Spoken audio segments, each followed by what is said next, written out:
good. I'd like to welcome everybody to the special call board meeting of the Lincoln County Board of Education. Call to order. We have a couple of possible action items. As you can see, we only have a 3-person quorum here at the meeting. We'll see if Mr. Lane comes in a little bit later.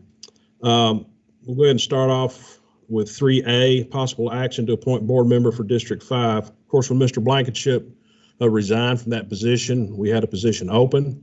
The way things are set up now, local school boards determine who fills that position.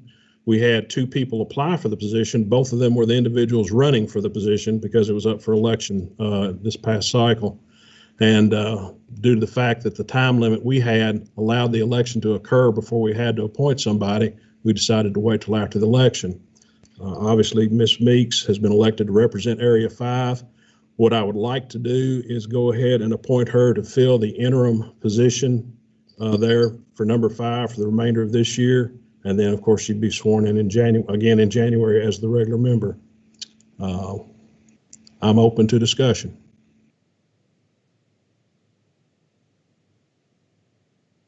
Those are the only 2 that you had to apply for it at all to start with? Yes. Yeah. Okay. I'll accept a motion to appoint Etta Meeks for the interim District 5 position to fill out the remainder of this year. I'll make a motion. Okay. Go ahead. I'll second that then. All right. Alan makes the motion. Bruce seconds. Please respond. Bruce? Yes. Alan? Yes. And yes from me also. All right. Second part has to do with continued in-person instruction or go all viral. I think one of the reasons we call this meeting is just to kind of touch base with each other again about where we're at. Of course, the county going red and forcing us to close down again raises some questions about the effectiveness of those that are doing in-person instruction. Of course, you know, one of the things that came up in a webinar we had last week with the governor, Ms. Coleman, and the head of the Kentucky Health, and his name escapes me at this moment, was for people that are going back in person, the disruptions of schedule is going to occur based upon the metrics of COVID cases within a county. And so, you know, those interruptions are going to constantly occur. The question is, do we want to accept those interruptions, or do we want to have a situation where we go all virtual? I'm curious as to your all's thoughts at this point. I mean, we got to be concerned about the safety of all of our employees and all the students in the county, but I still believe that the in-person instruction, if we can continue it at all, it don't matter if you meet 3 days out of a month. That's access they've got to in-person with a teacher in front of them to maybe help something that they didn't understand before. Mm-hmm. So that's my opinion for what it's worth. Mr. Lane, log in. I'm sorry. Go ahead. Go ahead, Bruce. The only thing, some of the things I've heard is just like, you know, the back and forth is kind of hard on the parents with their child care, and then some of the same things that Alan's expressed there about staff as well. So I think we all feel like in person is the best scenario. The question is, you know, are we willing to go ahead and accept? I mean, one of the things that was brought up, like I said, you have to expect these interruptions, right. and we have to explain that to our communities, because, you know, in reality, you know, we have choices, but we don't have choices. I don't feel comfortable going against recommendations of our local health board.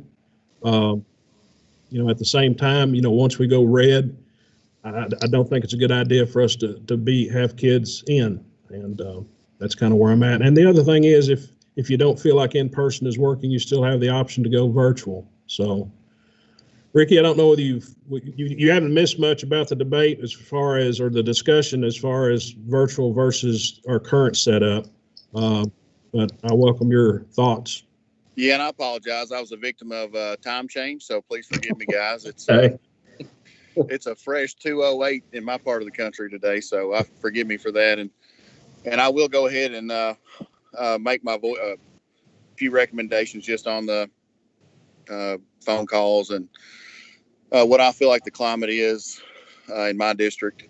Give me just a second, catch my breath, please. We all agree that, and again, y'all probably said a lot of this already. In-person education, you can't replace it. It's the best opportunity for our kids to have the best learning environment that they need.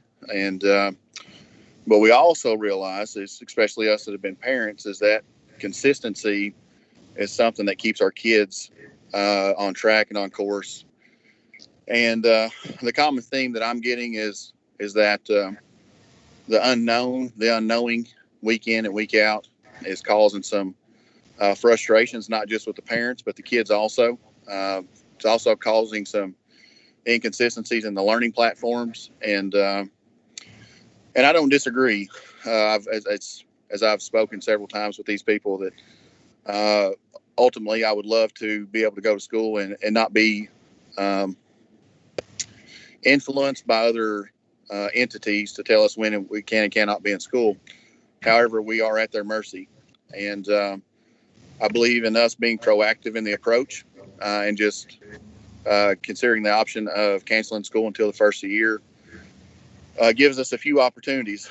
One, let's take what we know now about the virus, what we know about social distancing, what we know about kids in the community's response to protective equipment, how we can effectively learn and educate our kids, and also weigh in the option of, are we doing the right thing for the community by having school?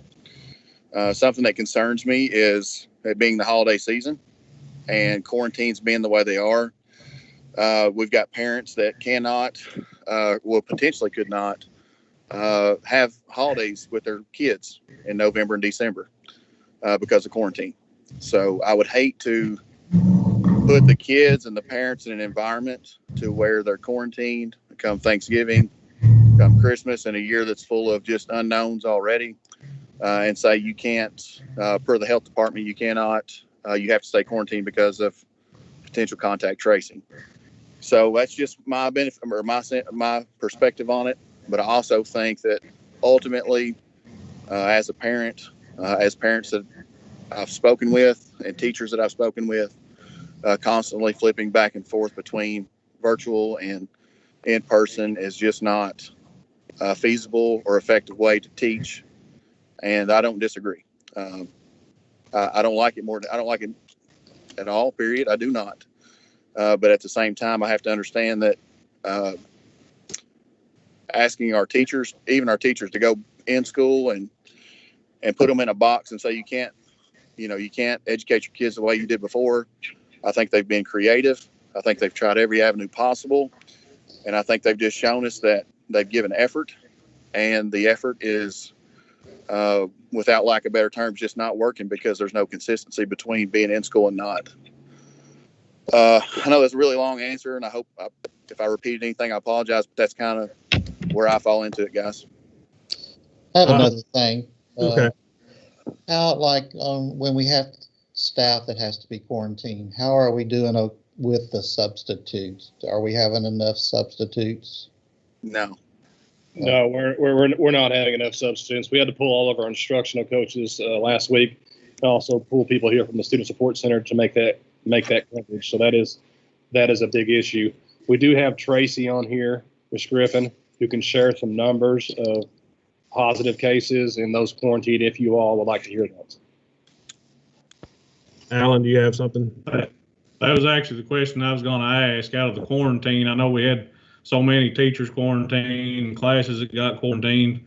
Out of the people that's quarantined, how many actual cases did we come up with out of those people, or did we have one person that caused 40 people to be quarantined? You're wrong asking. Ms. Griffin, you want to? I can. In this past week and a half, we've had 4 positive cases, like directly during school, when school was back in session. We actually had 8 or 9 positive at one time, but some of them tested positive maybe the Friday before we came back to school. So, and it was just a staff issue, but we actually have had 3 students in the last few days. So we currently have 26 staff members that are quarantined. Some of them go as long as to November the 16th before they can return to school. And we have 89 students, and this is from 5 different schools. Alan? Go ahead. I'm with whatever y'all decide to do, but my main comment is, if we're prepared to go strictly virtual, then are we going ahead all the ball season and everything, anything like that that's taking place, that stops too? And ultimately, that would be up to the board to make that decision. But up to this point, we've been using, there's 2 different metrics. The sports uses the KHSA metrics, and for the school system, we use the health departments for that. That's what other districts. But ultimately, that would be up to the board. Ultimately, ain't we dealing with the same bunch of kids? I mean, I know we're not dealing with near as many, but it's kind of like going to Walmart. I mean, we all go get our groceries and this, that, and the other. So if we're calling off school because we're afraid we're going to get quarantined, then what about, because if we have one show up at a ball game, now we're going to quarantine all of them? Yeah. And I don't disagree with you, Alan, but I will make this comment, and I don't mean to sound like again, it's the fear of being called a hypocrite is something that we got to deal with, but I want to make a comment that may not be a fan favorite. It may cost me something later on down the road, but what's obvious is that there's for whatever reason, let me just go that route. The protocol and recommendations from KHSA, KHSAA, and the health department are being followed in athletics for whatever reason. So to say we've had cases from outbreaks on sports is it wouldn't be true. And I know that sounds hypocritical, and I don't mean to sound that way, but I think that athletics, for whatever reason, have seemed to have done a really good job since the season started, with football especially, of mitigating exposure. And I could be wrong. You can let me know. Someone else, Tim, or whoever's on this call, could let me know. But I don't believe, outside of one case, we've not had any issues with athletics. That doesn't say that I'm against, if the board chose to do so for the safety and well-being of our community, to be in favor of that. But I just think that for whatever reason, it seems like we've had 0 issues with athletics when it comes to COVID cases. It's just in-person or school. Aren't currently most of our athletes on virtual? Probably. I would say it's recommended from the coaches, but I don't know what that percentage would be. I don't know the percentage either. I just, in passing, had mentioned something to Mr. Gobby at the high school, and he said the majority of them were, and I was just going by what he said, so I was curious about that. Yeah. So. Yeah, I'm not sure. Yeah. But I don't think that, because even with the, again, I'm trying not to sound hypocritical, and if I am, y'all just tell me that I am. I don't care. I've got thick skin. But the child care is something that's a big issue in our community as well, and that's something that I've tried to weigh on and think about and get recommendations from people in the community also. But I think that, I don't know. I don't think that we've had any issues with sports, and whether it be because the majority are in virtual learning, if that's the case, then that's proven to be something that we can say that works. Are there any other districts that are on our team's schedules that canceled the sports? Garrett County was the only one that I know of. Is that right? Yeah, that's correct. Currently our football regular season is done, so we have playoffs coming up. One thing I would hate to do is not give our seniors a chance to complete the playoffs. Definitely when it comes to the football aspect of it, after having completed their season. I understand that, but I hated not to let everybody go have a graduation last year too, but that's something we had to do. You are correct. Yeah. There's no perfect answer on any of this, because, no matter what you do, there are some pretty severe penalties for making either decision.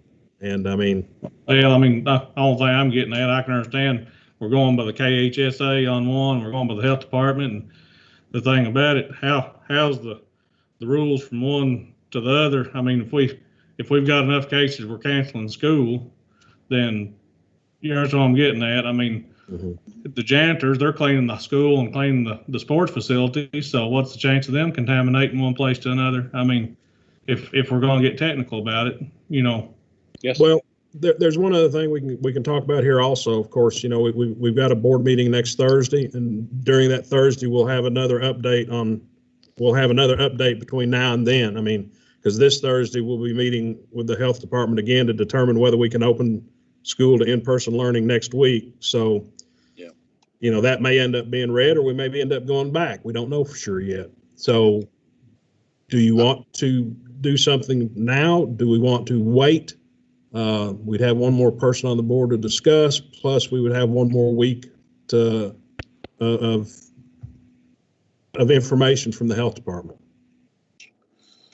I would love, if that was the case, I would love to have some considerations established and kind of understand what Michael and the rest of the team think is going to be coming from the health department. So if we're in the red now, as far as the last I checked, which was yesterday, and so the assumption is that they're going to cancel school next week anyways, in-person school anyway. So that doesn't change the decision we make today if we're following their recommendation. So I would just, if we're going to wait until next week and have another meeting, then I would love to have the opportunity to sit down and discuss Head Start, pre-K, maybe staying in, athletics, obviously, and the teachers having the ability to have flexible schedules to meet the demand.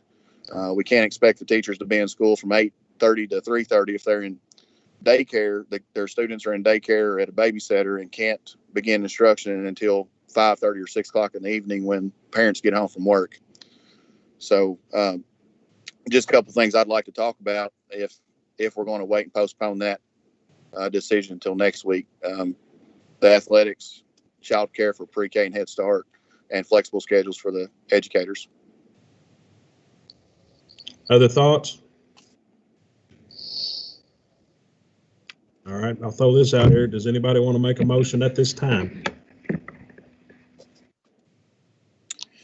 I want to, if there is a motion being made, I would love to make the motion to postpone in-person studies until the beginning of the next semester, and give the teachers the ability to have flexible schedules to meet the demand of their students, and consider keeping pre-K and Head Start open. If it's probably too wordy, but something along those lines. Yeah, the second part is a kind of another discussion. Sure. As far as pre-K and. Yeah. So I'd love to make the recommendation to cancel in-person class until the first of the year or next semester, however you want to write that, and give teachers the ability to have flexible schedules to meet the demand of their students. So with that means the staff could work at home if they needed to. Is that what you're kind of? Absolutely. And I think that's the benefit of our kids. And I know the parents are having a tough time with this virtual learning platform. And I don't, if I was a parent at home, just like they are, I'd be frustrated too. And giving our teachers the ability to say, hey, what works best for my classroom, and it might be 5:30 to 9:30 at night, or whatever it might be. Just give them that opportunity that they can help when they can be, instead of locking them in a school and saying you sat here from 8 to 3:30 and this is all you can do. And when you go home, by the way, when your kids reach out to you, you got to help them too. So, well, I would say that this to what you just stated. I mean, I know they would, and I hope, but I need to say this. I would hope that their schedules would be matched to their student needs. Sure. Not just to theirs. Absolutely. And that's my perspective as well, Win. I totally agree. Have we, I mean, we can all sit here and talk about what we think and what we've heard, but what is all the staff? Have they been polled or anything, what they would like to do? I've talked to both, Alan. And I didn't say talk. I'm talking about is the school system polled all the employees to see whether or not what they would like to do. Okay, sorry. I didn't mean to cut you off, but that's I mean, me and you both got opinions. I just wondered if we've actually asked the people that's doing the work what they would like to do. I think Mr. Rowe had something he was going to say, but it looks like maybe we've lost contact with him. I'm not for sure. No, he's there. You see me? Yeah. Yeah. Go ahead, Mr. Rowe. Well, a couple of things. First, with the part of teachers working from home, we'll do whatever the board decides upon that. But one thing to take in consideration is we're still requiring our classified employees to come into work. So that does have that divide there that we've been trying to work on, is trying to treat all employees the same. So, even if we allow teachers to stay at home, we still have classified employees that'll be coming into work. So let's understand that. As for a survey, there was a survey that was sent out last night to staff. And if Mr. Smith can log in here, he may be able to share the results of those. And I don't know if Brad's on here or not. If not, I may be able to pull that up myself. And while he's looking at it, and I was just going to say that I've, in having such a hard decision to make, Alan and the rest of you all, I have spoken with several teachers that work, and the perception is about the same. It's just difficult. Could you tell what the survey asked and share the results, please?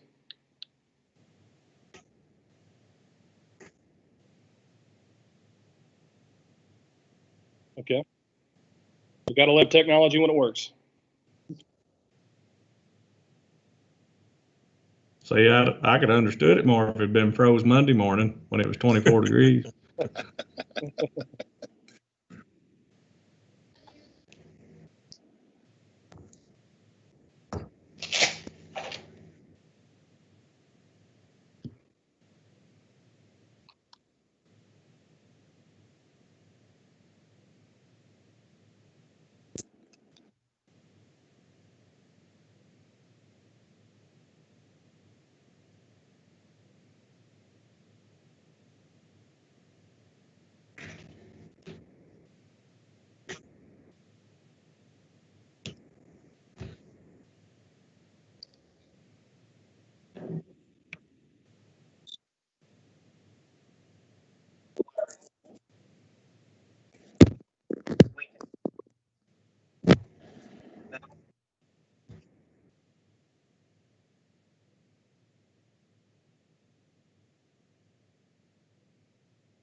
One of my concerns is if we're not having enough substitutes, that's with the supervision issue so that would be a big concern of mine.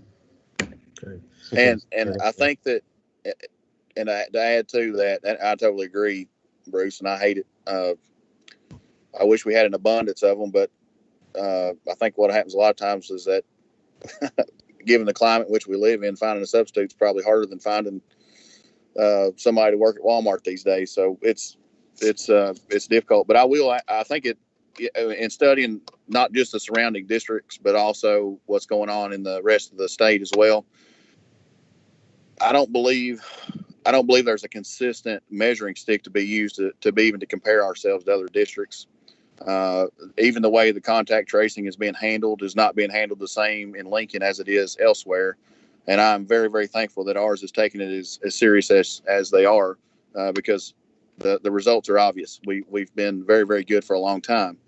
But I think it's really difficult, and I meant to say this earlier, to measure our ideas off of another county or another district based upon what their school's doing, because the measuring's not exactly the same. They're not doing the same, giving the same recommendations to the schools and so forth. So I really think that it's good for us to really focus about what our community needs are, what our teachers' needs are, and educators, and what's absolutely 100% best for those involved, and not to compare ourselves to anybody else in this scenario. Well, what about this? What if we're meeting next week, right? To get back on our normal schedule, the 12th? Yes. What about if, Mr. O and the staff put together, some plans like what's going to happen with the staff, with the sports, and, addressing these issues we've discussed here, and then let's make a decision next week. Mr. Rowe, I hate to interrupt. I was just informed that the mic was muted while I gave those results. I had a few people text. I heard everything. We heard you. Yeah, I heard it also. Okay. Yeah, we heard you. Chris Allen's made the suggestion we put off a week. Ricky has made a motion. Allen, do you have something else to add? I was just going to make a comment. I mean, I know, like I said before, whatever y'all like to do, I'm agreeable. But is it been thought out? I know we had this plan in place all along that's what we're trying to do. But what about possibly going back to something like 3 day a week, every other day, and alternate schedules between two groups of kids? And would that not help eliminate having so many kids on the property at one time? And that way, if a case did come up, or I may be thinking completely wrong, but and like Ricky said earlier, we're in the red, we're shut down right now anyhow. It's not a matter we need to make a decision today to start with. But I think one of the things. I'm sorry. Go ahead. I was just going back to what Brad mentioned a while ago. It's a matter of whether we want an in-person at all or whether we don't, because it's going to be there next spring as well. It's not going away. It's here to stay. It's like the flu, but it's worse. We're going to have this right on down the road, and we're either going to have to learn how to deal with it, or we're just going to have to have computer school all the time and forget it.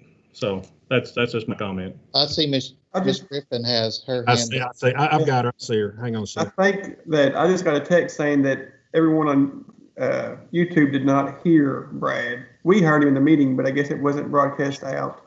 That's what I was going to say. I just got a text message that they couldn't hear over YouTube.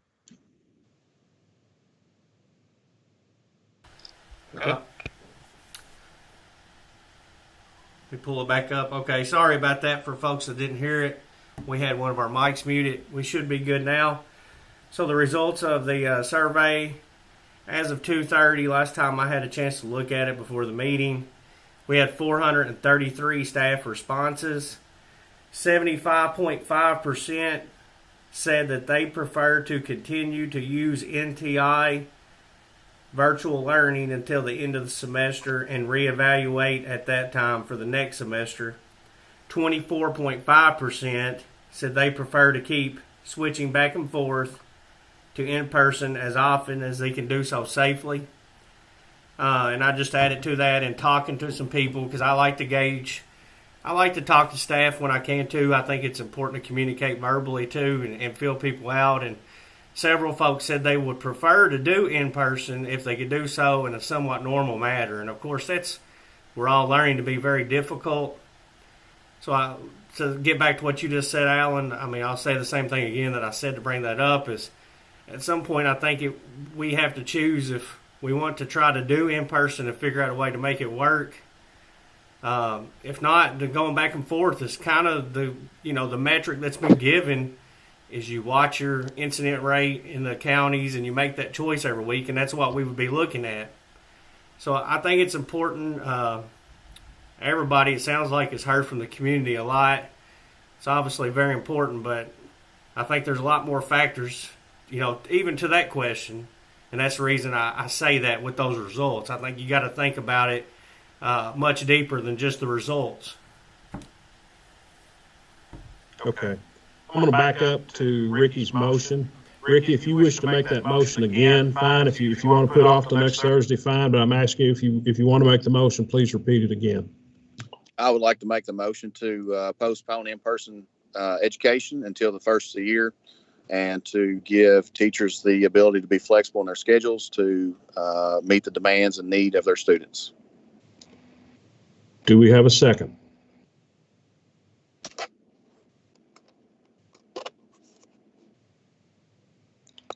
I'll second it. Then we'll vote. Bruce? Yes. Alan? I'm voting no, and the only reason why I'm voting no is because we're already shut down anyhow, and we could put it off for another week and kind of see what laid then. I mean, we may not get to open back up on account of the health department till December. We don't know. Right. But, so. I would just like to have seen like a plan to address the classified staff issues that Mr. Rowe had talked about there. And, but I mean, I can support, closing down if that's what the majority want to do. Ricky? Yes. All right. I'm going to vote no because I want to have some more things in place. I do believe that we're going to be read next week, and we've got another week before we can gather some things, to look at some things. And if it's a 2-2 vote, things remain as they are. Correct? See, I believe the vote was 2-1. There's 4 of us here. Probably you're the chairman. Yes. I get a vote too. Okay.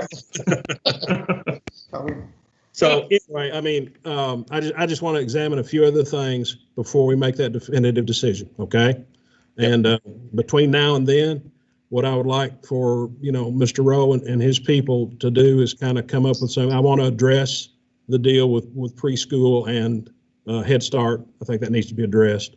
And I also want to see what the plan would be for teachers to provide services to students virtually. Because if we're going to do this, it has to be done, with fidelity. Alan? One other thing I was wanting to make a comment about, what kind of situation are we in with the bus drivers and those folks? I mean, when we're not in school, are they still getting paid, or how's that situation working?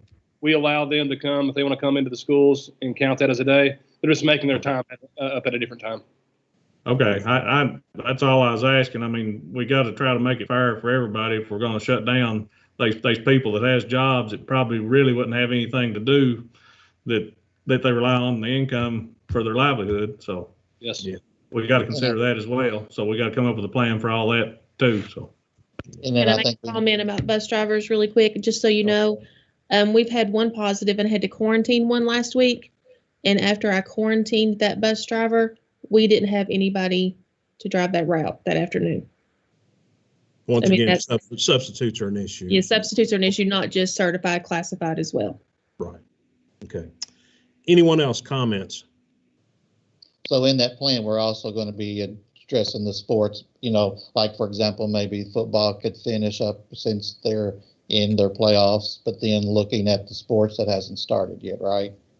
Well, that's a discussion that, we can have. Yeah. Right. Yeah, absolutely. I think something needs to be discussed.